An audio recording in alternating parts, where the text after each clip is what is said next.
Hello mga ka-agri, this is your agripreneur queen, Liza Cabral. We're here at Riso Farm and last time nandun tayo sa hatchery niya na may 1 million fingerlings. That's 1.8 hectares but this time, total pala ng kanyang hatchery is around 300 hectares. And sa grow out, nandito tayo ngayon sa grow out, total of 500 hectares. Grabe diba? So interviewin natin yung ating agriculturist and farm consultant ng kanilang fish pond. Okay, so no other than Sir Shadrin Ocampo. Sir Shad, yan, ang ating agriculturist. So, very technical to. Sir Shad, okay lang ba share mo sa amin kung ano yung mga naging benefits ng ating CHC Aqualife sa kanilang fish farm? Narinig po natin kanina, ma'am, yung magandang nagawa ng Aqualife sa kanilang fish ponds. Bumaba yung mortality, almost zero, gumanda yung harvest. Yeah. Pero may kwento ko lang po, ma'am. Kasi way back 2001, napakalaki ng production ng tilapia dito sa bayan ng Guagua. Nag-number 1 actually yung Barangay Lambak noon. So, ito po yun, Barangay Lambak. Yung kung saan tayo galing kanina, Okay, yung Barangay nice, Lambak. opo. Sa buong Pilipinas. Ngayon, nakakalungkot po, unti-unti sa maraming factor. Isa na yung nagkakamatayon yung mga isda, fish kill. Kumbaga, nalason na yung lupa. Yung lupa na nagkukos ng mga gas na ikinamamatay po ng mga mga isda. Saan po kaya galing yung mga lason o yung mga gases? Like for example, yung mga namatay na mga isda.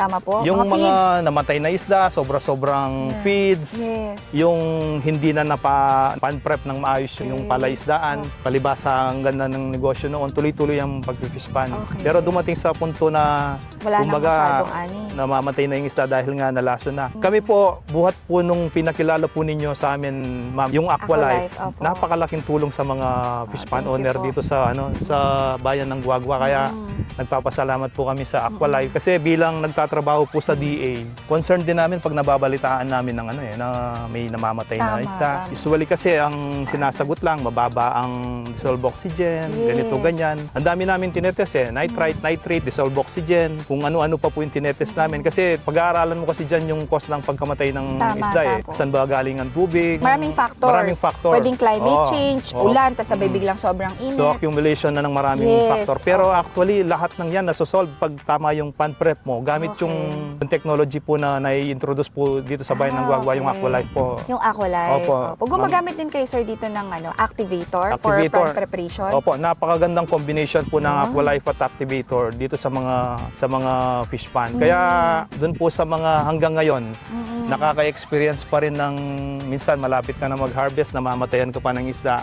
Baka silipin po natin yung hindi tama yung pan prep, marami ng lason dyan. Ngayon, base po sa paliwanag kasi sa amin, yung Aqualife, marami siyang good microorganisms na pag dineploy mo sa tubig, kinakain niya yung kung ano man yung bakterya, mga viruses o pathogens na nakakasama sa mga isda. So pag maganda po yung pan prep, so siyempre magiging maganda yung quality ng tubig. Kaya nga sinabi nating aquaculture kasi yung tubig mismo ang inaayos mo. So sunod-sunod na po yun. Pag maganda yung pan prep, maganda yung water quality, siyempre, mataas ang survival rate, mataas din ang paglaki, marami kang harvest. Okay, nice. Ang so, kagandahan, quality sir ng fingerlings po? Opo, malalakas po. Lalong-lalo na kung uumpisahan yung paggamit po ng Aqualife sa mga hatchery, sa mga breeder. Kasi pag okay po kasi yung malalakas po kasi yung mga breeder, siyempre maglalabas ng mga gagandang similya yan. So, ang paggamit po ng Aqualife maganda, sa hatchery pa lang gagamitin na. Para sa grow out, makikita mo yung resulta sa mga grow out. Mas maganda rin yung growth. Opo. Parang yung ANL farm natin, they're the biggest hatchery farm in Apalit. So, sila po ang nagpatunay na the best po yung Aqualife kahit po sa hatchery. Kasi dati po, maraming mortality sila sa hatchery. But this time daw, superb daw yung productions nila ng fingerlings. Napakagandang balita po niyan. Kaya dito sa Guagua, ang advice ko po, hindi lang dito sa Guagua, sa iba't ibang parte po ng ating bansa. Siguro panahon na para gamitin na natin itong mga ganitong technology kasi ito yung mga bagong technology na makakatulong sa ating kabuhayan talaga. In addition to that, we're very blessed kasi BFAR gave us a chance na mag-demo. Bibigyan nila tayo ng demo farm at the same time, they will assist us sa data gathering kung gaano kaganda. So, hindi lang po sa mga users natin na continuous na gumagamit, the government supported us na ipakita, i-showcase yung Japanese technology Aqualife natin para once nag-okay yung data talaga is syempre i-share natin sa lahat ng mga fisher folks. Though right now po we have thousands of users na ng ating Aqualife bukod po dito sa Rizzo Farm, and this is the biggest farm that we have, total of 800 hectares. Sir, ano pa yung mga benefits pa? May ma-add pa po ba tayo? Opo, siyempre, pag hindi sakitin yung mga isda, mas ma-shorten po yung harvest eh. Tama. Pero ang napansin po namin, ma'am, yung lasa kakaiba. So hindi malangsa. Hindi malangsa. Yung iba parang lasang burak, yung mga ganon. Opo. So dito talagang malinam na, masarap po yung lasa. Fresh na fresh. Opo, fresh na fresh. Tsaka nakakatuwa, this farm, they're not using any fertilizer. Tama. Opo, Sometimes yung mga fisher folks gumagamit ng urea. Pero itong farm na to, plain Aqualife lang Opo. and the feeds. Oo. Nasabi kasi na minsan naikwento sa amin ni Doc Ricky, yung may-ari po ng Rizzo Farm. Pag talagang napanpret ng maayos, naturally tutubo yung mga plankton, mga lablab, mga ganon. So may Natural food. may natural food na minsan. Kaya yun naman ang dahilan kaya nakakatipid sila sa sa feed consumption nung binibili nilang feeds. Opo. So kasi may natural na pagkain na yung mga isda. Siyempre mababawasan yung feed consumption mo, yung gastos. Yung paggamit pala sir ng from activator, okay lang share mo sa amin yung protocol sir per hectare, kahit per hectare na lang tayo mag-base. Opo, usually ang ginagawa po ng iba, lalo na may history siya ng namamatayan. Minsan ginagamitan po ng 4 to 5 kilos per hectare. Ng Aqualife. Opo, ang ginagawa po nila dito, ma'am, sa isang drum, dinidulute po nila yung feeder. Ilang kilo po sa isang drum? Opo, kung marami silang drum, pwedeng tig-isa eh. Isang kilo, isang drum, Opo, 200 liters. Opo. So nilalagyan nila ng pulot. Opo, Kasi pag mga molasses. molasses, sa mga ganitong kalawak kasi, mas maganda nakapwesto na agad yung mga drum. Sa iba't ibang area para tabo-tabo na lang. Para hindi sila masyadong Pero mahirap may mga mag-distribute. cases din sir tayo na for example, during land preparation, bago magpasok ng tubig, Opo. after isan-dry, activator, tama Opo, po ba? activate. Necessary pa po ba mag-sodium cyanide or kahit hindi na po? Kung marami Mga talagang, scavengers. Opo. Pero kung sa...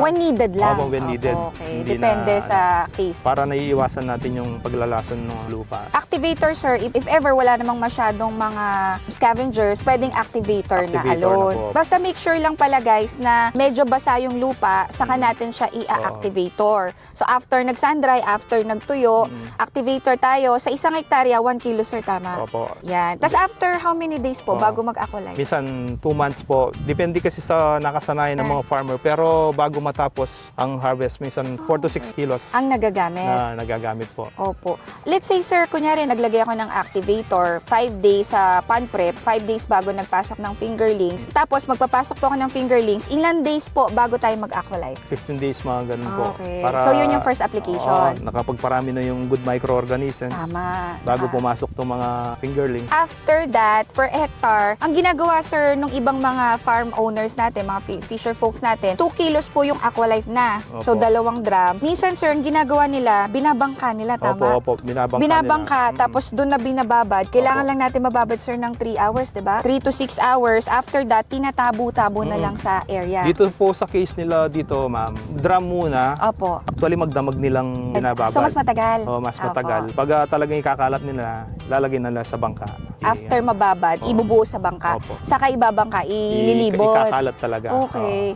So, around 2 kilos sa first application, yung another 2 kilos, siguro after 10 to 15 days ulit. Opo, mga ganun. Depende kasi sa history po ng mga pande. Minsan kasi may sobrang acidic, tama Opo, ba? may mga case kasi na sa history nila sa ganitong buwan tumatama ang ganitong mortality. Before nun, dun sa history na, halimbawa, mga 3 months, dun tumatama yung fish kill.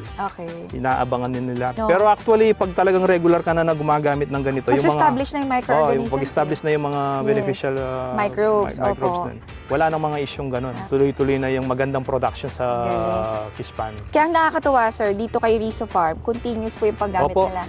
ilang beses nang mag-order si Doc Ricky, Doc kaya Ricky, isa siyang ehemplo dito sa bayan ng Guagua na marami pong gumagamit dito sa bayan ng Guagua na ganitong produkto. Okay. Kasi nga nakita nila talaga yung nakakatulong. Malaki ang ang kita kapag malaki ang production, tama sir? Opo. So, bukod dyan, na rehab pa natin yung lupa. Kumbaga, nakakatulong din kasi siya to normalize yung pH level, yung Opo. salinity, Tama. tama sir?